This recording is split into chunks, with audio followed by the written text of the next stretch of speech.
Is it permitted in supplication to negotiate with Allah Subhanahu wa ta'ala? The question is.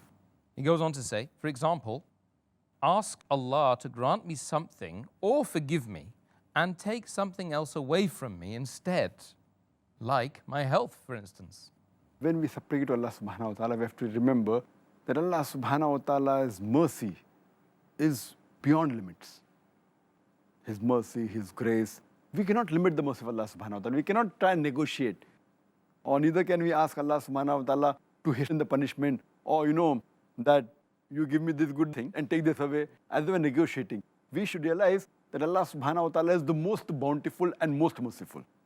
And Allah says in the Quran, in Surah Ghafir, chapter number 40, verse number 60, you ask me and I will answer your prayer.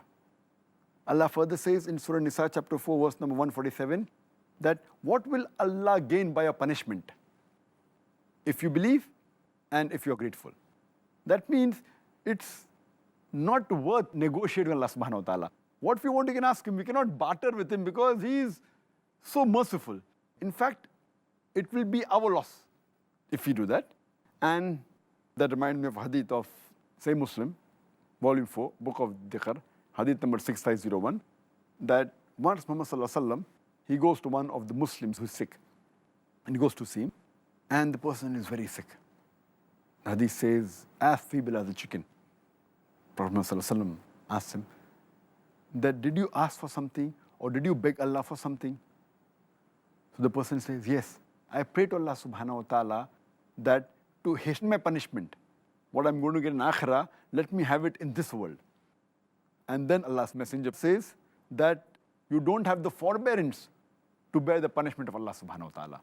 In fact, you should have asked, Rabbana atina fid dunya hasnata wa fil akhirati hasnata wa qina azabin nar. That's what I quoted earlier. That, oh Lord, give us the good in this world and the hereafter and save us from the torment of hellfire. Surah Baqarah, chapter number 2, verse number 201. And after Prophet Muhammad prayed for him, then that Muslim became all right. So we should always realize that the bounty of Allah Subhanahu wa ta'ala is beyond limits. So whatever may be our sin, whatever may be the sin we have committed, we can always seek Allah's forgiveness, and He is most of forgiving, most merciful.